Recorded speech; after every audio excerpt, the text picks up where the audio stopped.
chamo Simeia Dourado, sou apresentadora do programa Encontro com Esporte e hoje eu vou receber no programa a convidada especial, a fisioterapeuta desportiva Daiane Duarte. Oi! Então, a Daiane Duarte, ela vai responder algumas perguntas e esclarecer algumas dúvidas sobre o tema que será abordado, no programa de hoje, que é esporte de alto rendimento, making off. Oi, Daiane, tudo bem? Oi, tudo bem? Seja bem-vinda. Obrigada. Bom, Daiane, você pode falar um pouco da sua história de vida profissional? Bom, como a Simeia disse, meu nome é Daiane, eu formei pouco menos de um ano. Estou me especializando na área desportiva, que é uma área de meu interesse. E eu gostaria, de estar esclarecendo algumas dúvidas e conseguindo transmitir ou transparecer um pouco do meu conhecimento.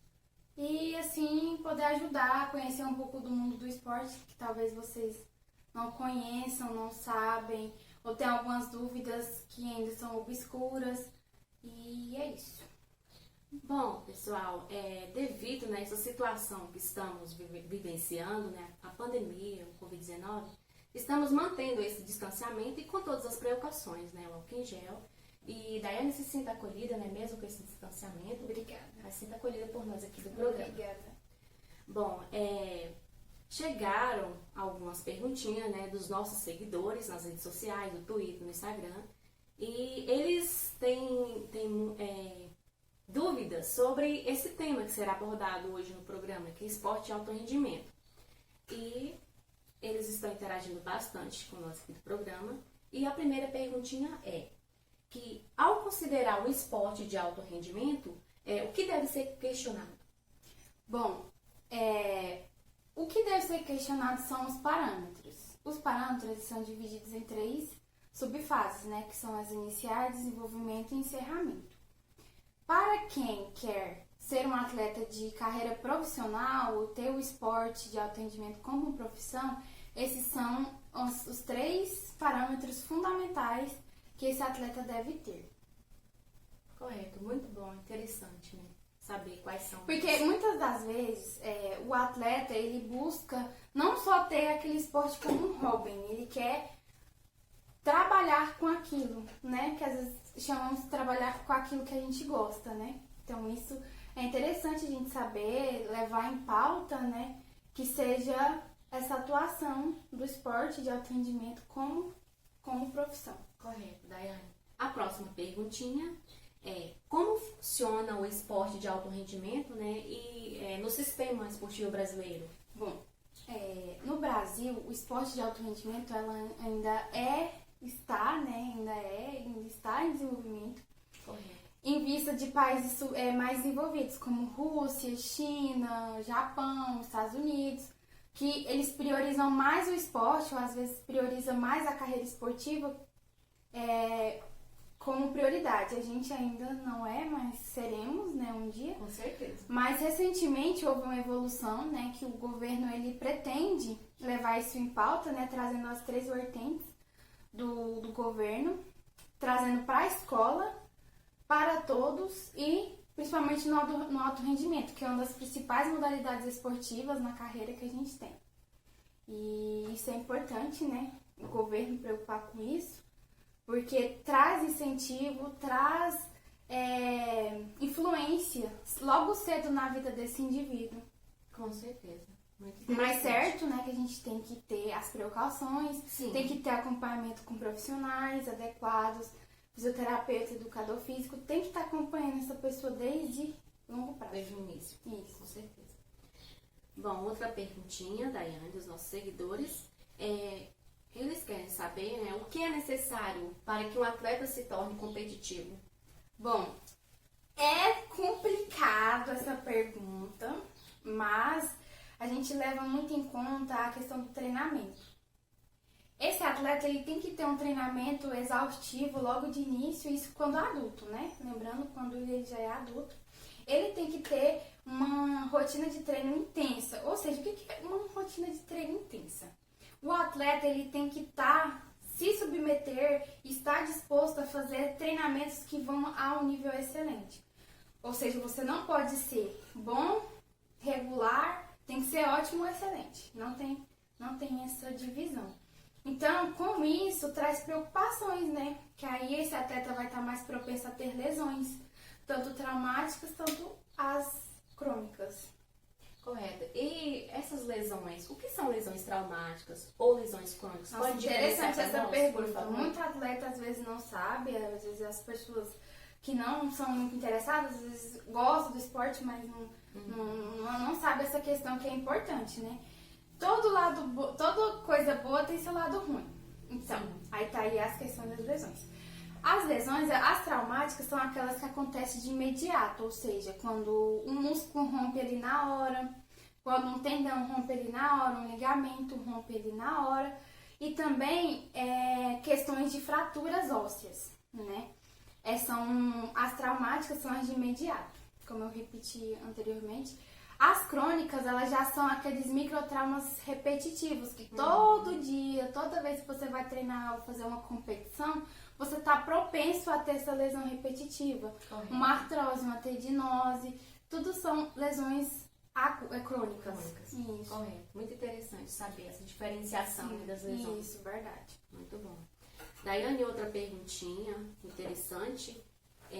Os seguidores querem saber o que caracteriza esse esporte de rendimento, de alto rendimento, como ele é caracterizado? Bom, ele é caracterizado como um esporte estruturado, bem organizado, e ele tem que obedecer a demanda, comprometimento e esforço, né, desse atleta. Correto. Ele é o plano crucial, né, e principal para um atleta ter uma questão de carreira, né? Ele tem que obedecer esses 4 vertentes para ter um principal plano de carreira e ser um bom profissional, né? Entendi. Na área. Ou seja, são os princípios, né? do Sim, esporte. basicamente são os princípios. Muito importante. São as disciplinas que ele deve ter dentro de campo, né? Entendi. Dentro de treinamento. Interessante saber disso.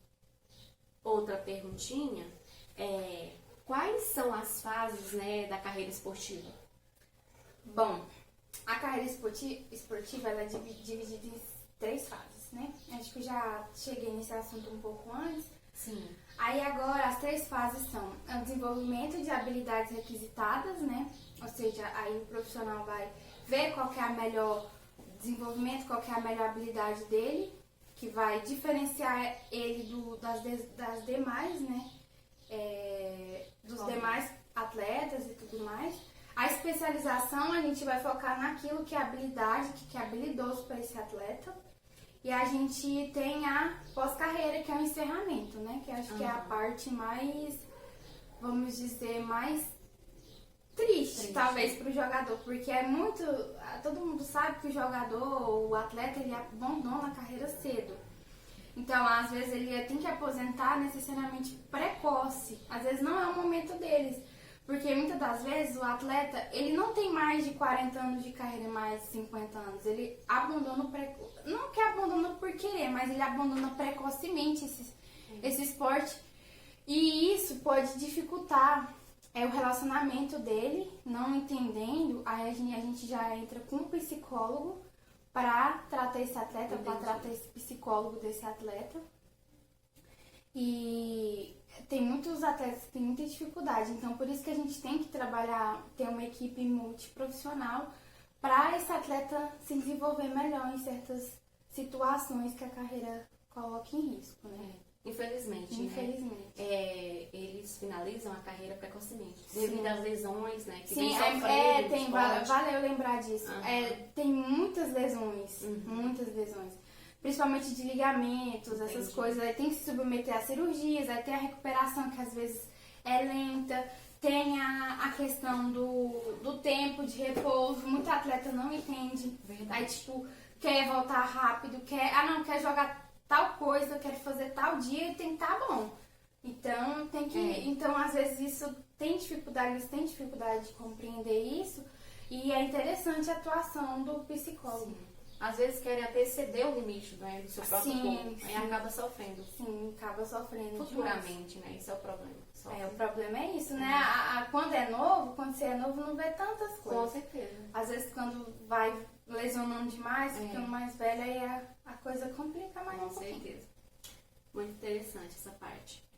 Outra perguntinha é o que se sabe, né, da especialização precoce no esporte de alto rendimento? Pode explicar pra gente, por favor? Sim, posso.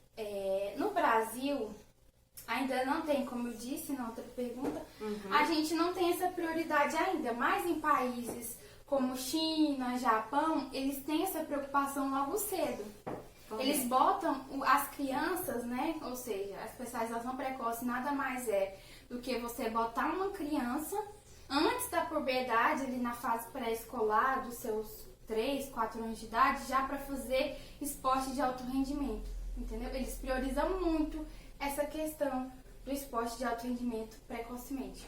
Ou seja, o treinamento desses indivíduos tem que ser estruturado, como eu disse, estruturado, esforçado, tem que obedecer demandas e obedecer tarefas a longo prazo. Com isso, vai trazer uma melhor performance para esse indivíduo logo cedo. Ele vai ter uma melhor habilidade, né, no esporte de alto rendimento. E com isso, por isso que a preocupação deles é fazer essa especialização precoce logo antes da puberdade. Muito bom, interessante. Outra perguntinha, os profissionais, eles desaprovam esse tipo de esporte na especialização precoce, né? Mesmo sabendo da importância e do valor do esporte. Por quê isso acontece? Eles, geralmente nós, né, a gente tem conhecimento das fases do indivíduo de desenvolvimento. O esporte de alto rendimento, ele é um pouco... que exige muito do organismo da pessoa e com isso, às vezes vai fazer você desenvolver questões que não tá no momento ainda, ou às vezes vai exigir coisas do indivíduo que não estão desenvolvidas, às vezes estão em fase de crescimento, né? E isso dificulta bastante a questão do haver do atleta, né? Do desenvolver dele. Entendi. Então, muitos profissionais, né, são contra esse tipo de especialização cedo. O ideal é ali para mais ou menos 7, 8 anos de idade, 10 anos para frente, aí já não é tão prejudicial, porque já a maioria dos componentes anatômicos corporais já vão estar praticamente desenvolvidos. Entendeu? Por isso que esse esporte ele é mais recomendado para adulto, porque ele exige muito do físico desse indivíduo. Entendeu? Entendi. Aí é basicamente isso. Entendi. É por isso que a gente desaprova, porque em vez de trazer benefícios, vai trazer efeitos adversos para esse indivíduo. Por isso que a gente preocupa com isso. Porque criança, né? Desgasta É bastante. bom, mas tem o seu lado negativo. Entendi. Isso. Muito interessante. Outra perguntinha dos nossos seguidores que estão interagindo bastante aqui. Que bom, tá chegando... que vocês estão gostando, muito gente. bom. Outra perguntinha, então, Daiane, eu quero que você explique um pouco sobre a atuação do fisioterapeuta dentro do esporte de alto rendimento.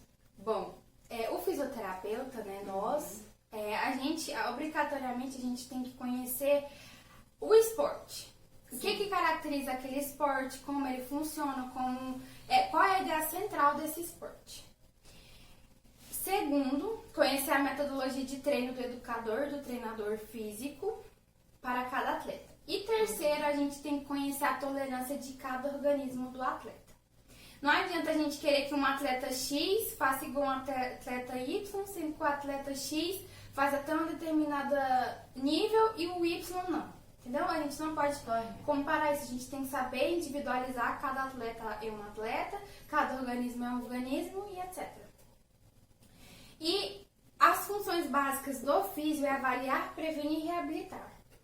Então, a gente tem que conhecer, né, saber quando que um ligamento está frouxo, que precisa de tratamento, quando um músculo está encurtado, se ele precisa de tratamento, quando ele está fraco, se ele precisa de um tratamento, quando um ligamento rompe, que ele faz uma cirurgia, a gente tem que saber tratar no pós-cirúrgico. Então, isso envolve uma série de questões, não é só... chegar lá e fazer como um todo e pronto e não tá nem aí se atleta X com Y é igual e pronto. Não, a gente tem que individualizar o treino o tratamento de cada atleta, sempre estar preparado, né, para aquilo que pode acontecer. E por isso está aí a importância fundamental de prevenção desse atleta. Por isso que a gente previne. Ah, se tá fraco, vamos lá fortalecer esse músculo. Ah, se tá encurtado, vamos alongar, entendeu? É um exemplo. Ah, você tá sentindo dor? Tá, vamos lá fazer o tratamento de dor. E é assim que funciona o físio. A gente sempre vai melhorar a performance desse atleta, o desenvolvimento dele dentro de campo. Somos responsáveis por isso dentro da área do esporte. Nossa, entendi. Muito interessante. É ampla, é muito ampla. E muita gente não sabe, né? Sim. Muita gente acha que é só chegar lá e fazer receita de bolo no atleta e não é isso. A gente tem que individualizar. Tudo, né? Exatamente. Com certeza. Muito bem. Outra perguntinha pra gente finalizar. Qual o papel da fisioterapia diretamente no atleta? O papel da fisioterapia diretamente no atleta é a questão do movimento. Todo mundo sabe que o físio, ele é o terapeuta da função. A gente é responsável por restabelecer a função perdida desse atleta, né? Então, como eu disse anteriormente, né, só para completar, somos responsáveis pelo desenvolvimento, pelo restabelecimento de função, por proporcionar uma qualidade de vida melhor para esse atleta, tanto dentro, tanto fora de campo. Então, a gente tem um papel muito importante, é muita responsabilidade, tá? Então, não é qualquer coisa que a gente deve fazer. Então, a gente tem que sempre individualizar, sempre tratar esse atleta como ele deve ser tratado, porque somos responsáveis por prevenir aquilo que pode acontecer. Praticamente, a gente tem que prever, entendeu? Tem que conhecer o corpo, conhecer o organismo e vai dar tudo certo no campo. Aí é só alegria. Muito bom. Daiane está finalizando, né? Finalizou, aliás. Eu agradeço pela sua participação nesse programa. Eu que agradeço por ter aceitado o o nosso convite. convite. E também por ter compartilhado um pouco do seu Espero conhecimento. que eu tenha nessa área contribuído conosco. de alguma forma para o crescimento, pelo conhecimento de vocês. E espero voltar aqui novamente trazendo mais conhecimentos, Isso, né? Porque a gente tem que buscar por isso todo dia. Com Para certeza. sermos melhores naquilo que a gente faz, né? Sim, que vocês estejam nos próximos programas, né? Participando novamente. Eu te agradeço.